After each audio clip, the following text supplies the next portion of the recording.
Malaysia's location on the global map puts us in the middle of an ASEAN economic community, and all of us, bar none, find ourselves in 2013 at a crossroads. In one direction, a treasure trove of opportunity, the other, economic wilderness. Which will it be? The Global Malaysia Series, brought to you by the Economic Transformation Program and BFM, seeks to bring out the best in Malaysian businesses and urges us to forge onwards and outwards into the region and beyond. Will we be conquerors of an ASEAN market comprising 600 million people with a combined GDP of $1.8 trillion, indeed even the global markets, or will we fall victims to our fears and insecurities?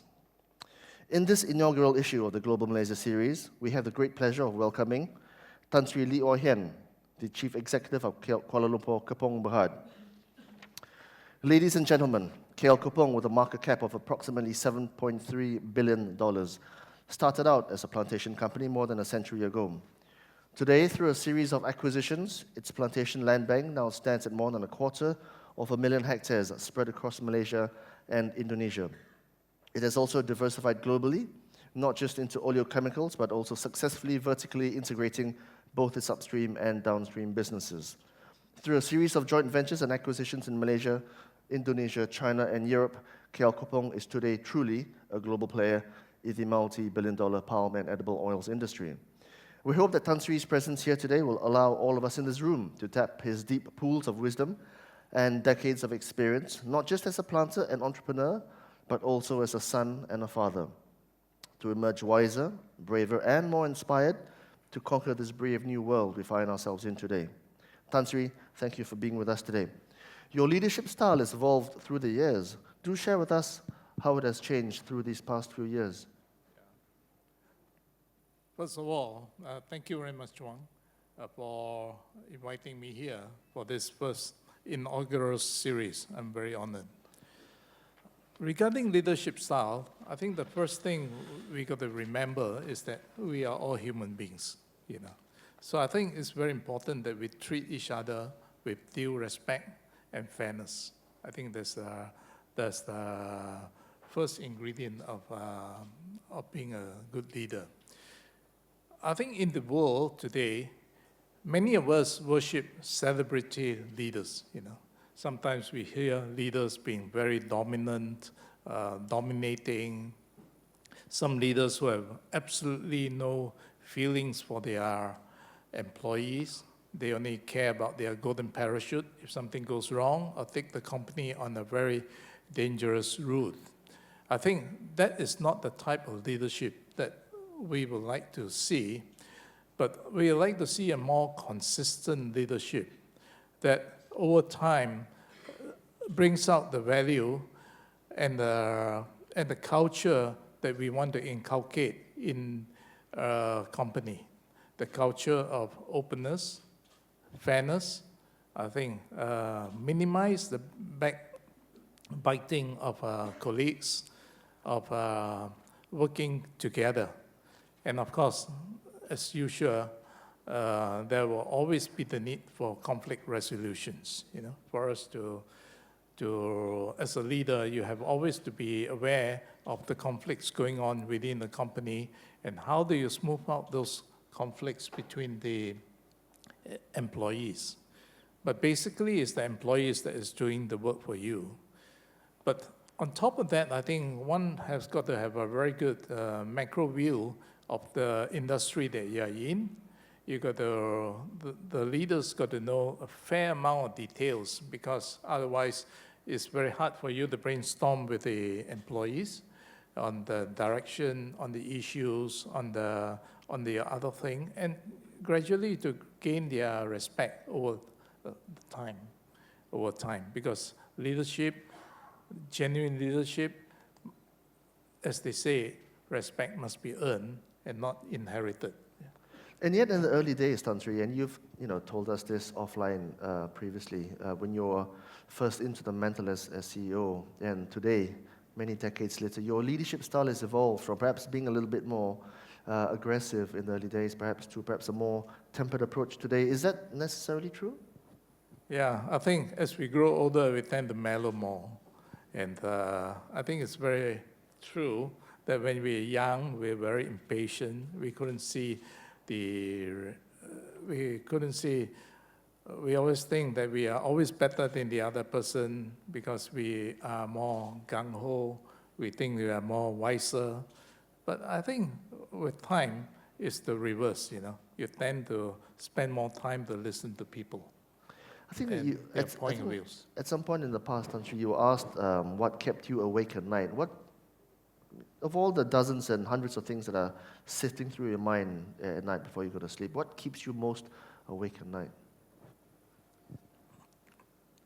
I think sometimes, of course, in life, there are a lot of problems. Problems with staff, losing some key staff, losing some key business, thinking about some issues that can transform your business. I think those are the things that normally keep us awake at night. Yeah.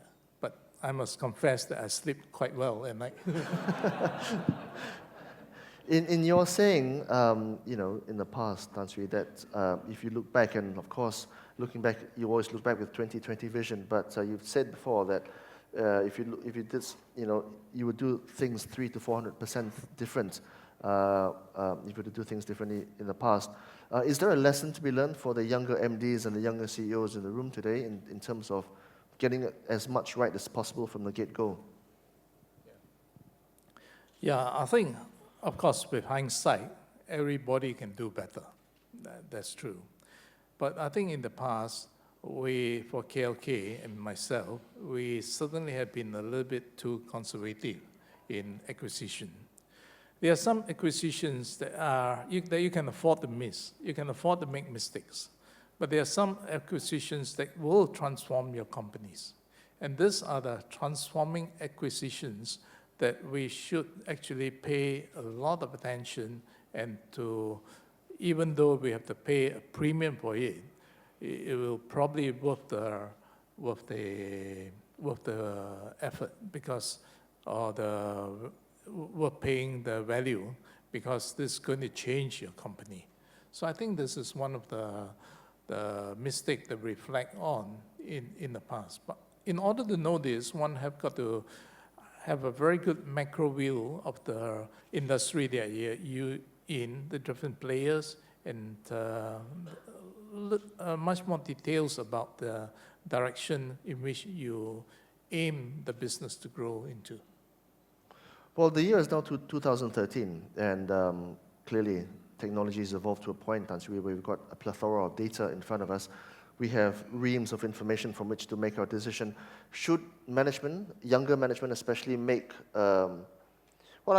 take the bull by the horns and be a bit more aggressive now that we kind of know at least what's in store for us 3-5 years out from now? Yeah, I think things have changed a lot because information is now so free. Technology is more easily accessible. And I think, as you mentioned, the market is global. And I don't think for Malaysian companies, we have to start thinking much more global and to see ASEAN as our market. I think we tend to give higher value to the developed markets, like the United States, the EU, and all those things. But I think also right in front of us, we have also a very big ASEAN market in which the culture is closer to us and it's easier for us to expand to. So the first thing that maybe we should be doing is to focus more on these markets. And you touched on this before in terms of human capital, Tan Sri. When you go and visit other operations around the region, how do you galvanize your people? How do you encourage your people to think a little bit outside of the box and not be a bit paranoid about other operations, be they better run or less better run? And how do you impose this culture of innovation and open-mindedness among the people, among the staff? First, I think is that KLK is very fortunate to have a group of very loyal staff that have been able to, that enable us to partner with them to go overseas in new countries like Indonesia, where we certainly need our trustworthy men to be there. while we are building up the local management and to inculcating our values into the management overseas. But in terms of innovation, I think it's very important for us to be broad-minded. A lot of innovation is already out there. You have got to pick up the innovation, maybe adapt it a little bit. And that's why the mind frame that I always used to talk with my people, that even you visit other people's operations, if there's one good idea you can bring back, it's more than worth it. It's definitely more than worth it. And I think the worst thing to have is to live in an ostrich world where you think you are the best and nobody can teach you anymore. Well, Tan Sri, you said in the past that business life it's like trying to set new world records in a 100-meter race. It's slow and incremental and very, very painful. Well, until Usain Bolt came along, that was the case. But do flesh out that idea for us. Yeah, I think for a long time, I'll just give you a case of the plantation industry. For a long time, we think that Malaysia is actually on top of the world. We are the leaders in the plantations, and until we go to Indonesia, we find that their extraction rates are better than us, the oil extraction rates from the EFP. Some of the mills there are doing 25% OER, oil extraction rates. In our industry here, we are very happy with 22%. This is a case in mind.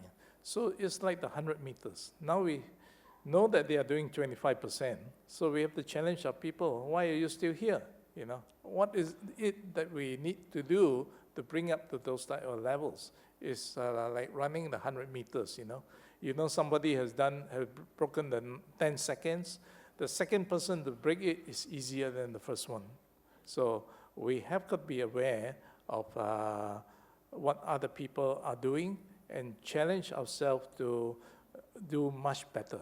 And I think this one of the strong points in our industry in Malaysia is that we are very friendly competitors. Although we might be competitors, we do share knowledge. We should have, for example, KLK and Balstead have a joint research. So we do work together in many areas to improve ourselves. Staying on the subject of human capital, Tan Sri, you have, as with most entrepreneurs in the room, outlined the importance of innovation. But innovation is a byproduct of an education system, is a byproduct of competition. And those two issues are arguably in omission in Malaysia. Now, what is the scope of the challenge here for entrepreneurs and the staff that they head? I think for innovation, first of all, you must have got a good human capital. You must get the right person to be doing the innovation in your R&D team. You must have the right group of personnel in whatever areas that you are doing. And innovation is a consistent effort. It's not something. Nowadays it's quite hard for us to find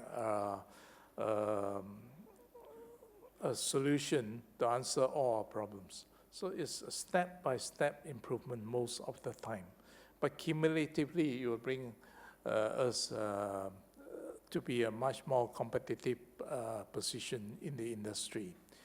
What is important? I think human capital is very important. The education system of our country is extremely important. And I think this is where we in Malaysia has to work towards improving our education system, improving the command of the English language, whether we like it or not. This is to be a global world. There's no other way. There's no other way, and we must not sit on our laurel and say that we are doing very well. Okay, in order to do this, we must bring back some more elements of the meritocracy in our system. In fact, a lot of management experts have outlined the Japanese culture, the German culture, the South Korean culture, as they've gone and expanded overseas and bought more companies overseas. Within the Malaysian context, Tan Sri, how can we take the bull by our own horns and ensure that we have a strong Malaysian culture going overseas? As and when we want to go abroad, we want to go regional, we want to go international, but we need to go there with a strong core of Malaysians who count themselves Malaysians first and foremost. I think it's happening now. It's happening now.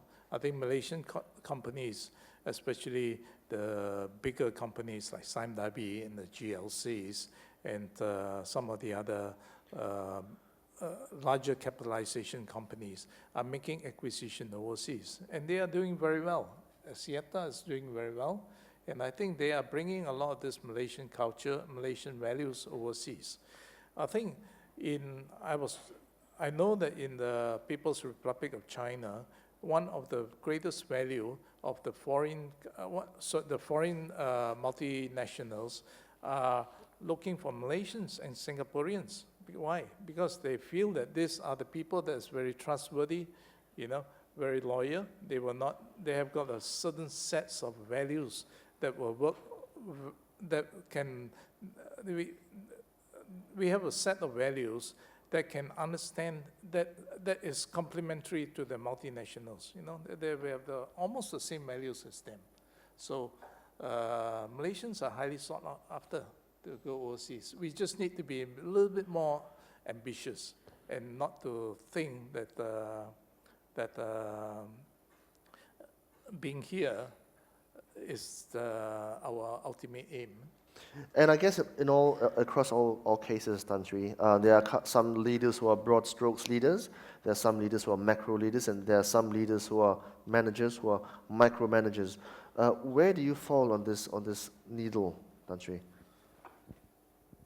I tend to fall somewhere in between, I know a little bit of the macro picture, but yet I find that for our industry at least, we need to be detailed, because as you have heard, if you don't walk the fields, you don't talk to the trees, I think the trees are not going to produce. And absolutely. And you talked about this in terms of, when you make the very, very big decision of going abroad, in terms of even expanding your land bank within the country, you touched about how in the early days you were a bit conservative. You priced the price of land at that time on current valuations, not what it could have been in the future, necessitating your response that it was a bit of a mistake in the early days. What lessons can businessmen of today take from that overly conservative view? Are you saying that we should be more aggressive going forward? Yes, I think is that in the past, I think our non-aggressive, more conservative nature were also because that we were quite satisfied, with what we already have. But as the world grows now, what you have, and if you don't grow it in a consistent manner, you will also lose good management talent within your company. And as I was saying, is that opportunities doesn't come every day, or doesn't come very often in your life. But there are certain opportunities that when it comes, you have to really grasp hold of it. I think, of course, without endangering your company, something you can afford, but something that you can afford to look and just say, it's okay, it should be okay in 5 years' time, because that is the direction in which I would like to go. I think this is the advice that I would like to give to the younger entrepreneurs, Of course, the first thing is not to think about buying something that you cannot afford to, but if there's something you can afford and without endangering the base of your company, and when the opportunities come, I think you should give it a try. Aside from the staple considerations of valuation and price, Tan Sri, what to you amount to the hallmarks of an expansion that has to be done, come what may? For example, the expansion that you probably will have to do is that something that will bring you into a new field, a new type of business that is complementary to your business, possible expansion into a new region. For example, in our oleochemicals business, there's no way that we could have gone into some of the technologies that the multinational has. So when the opportunities came out, for example, in Switzerland, in the area of further downstream in the ethoxylations of our basic oleochemicals, we went along with it because there's no way we can develop that technology ourselves. Ladies and gentlemen, at this point in time, I'd like to invite Mr. Khoo. He's the Director of Investments for palm oil and rubber NKE at Pemandu, because we're going to be talking about the public policy side of things. And just to give a bit of context, Malaysia continues to fight hard with Indonesia in terms of planted acreage, but the reality is true. Malaysia does not have as much land as Indonesia going forward. And the focus now goes back to productivity, to yield management, oil extraction rates, and so on and so forth. Khoo, do outline for us the magnitude of the challenge in terms of upping our productivity levels going forward. What I like to say for a start is the future of the upstream of palm oil is in productivity and is in sustainability. Malaysia has about 5.1 million hectares, of which half are on the peninsular side. Probably about 28% in Sabah and the remaining in Sarawak. We don't have any more land on Peninsula. Tan Sri knows that. Even in Sabah, we're running out of land. So really the frontier state in terms of new palm oil planting is in Sarawak. But we then have to be careful about balancing the need for growing the hectareage versus sustainability and conservation. We do know that a large part of Sarawak has peat land. So that's an area that we'd not like to go into. As far as the NKE is concerned, when it comes to new planting for smallholders, we do not plant on peatland. But if you have peatland that are held by private owners, that's something that will be a little bit more difficult to manage. But anyway, the larger picture is 5.1 million hectares, maybe 6 million hectares tops. Indonesia is at 8 million hectares. We cannot fight this battle by upping the hectareage. We have to fight the battle by increasing productivity. What do we mean by increasing productivity? It means better agricultural practices. It means that we should be harvesting our fruits in a more efficient manner, pulling down the fruits using mechanized tools, for example. Having tools, for example, to suck up the loose fruits. And what Tan Sri said about how the Indonesians have high oil extraction rate, and a big part of that is the loose fruits correction, which we have a lot of problems with. It's a very menial piece of work to mop up the loose fruits from the floor. And also in terms of oil extraction, what can you do at the mills and all that? So really the future for upstream is in productivity enhancement, is in ensuring that we are doing things more efficiently. We cannot fight the battle by trying to be bigger than Indonesia because we simply can't. Some companies and some entrepreneurs suffer from analysis paralysis, and this is very much a truism of management culture. But you have said in the past as well that continuous development is essential. Once you make a decision, other things happen, and other things happen and snowball as a result of that. Should that be a staple of entrepreneurialism, Tan Sri? Continuously doing things so that you're moving the envelope a little bit forward each time? Yeah, I would think definitely so, because I think life is a journey, or when you venture into something, it's a journey. Without taking the first major few steps, you will not know what are the steps ahead of you, As you do one series, as you make some acquisition in something, in one businesses, then you have new knowledge about the business, you meet other people, and it brings you new ideas. Ladies and gentlemen, this brings to a close the inaugural issue of the Global Malaysia Series, brought to you by the Economic Transformation Program and BFM. Also bear in mind that this will be one of several more to be taken over the course of this year, and we do look forward to your participation in the next session. To everybody in this room today, it was both an honor and a pleasure to share this special occasion with all of you. Thank you, and please enjoy the rest of the day ahead.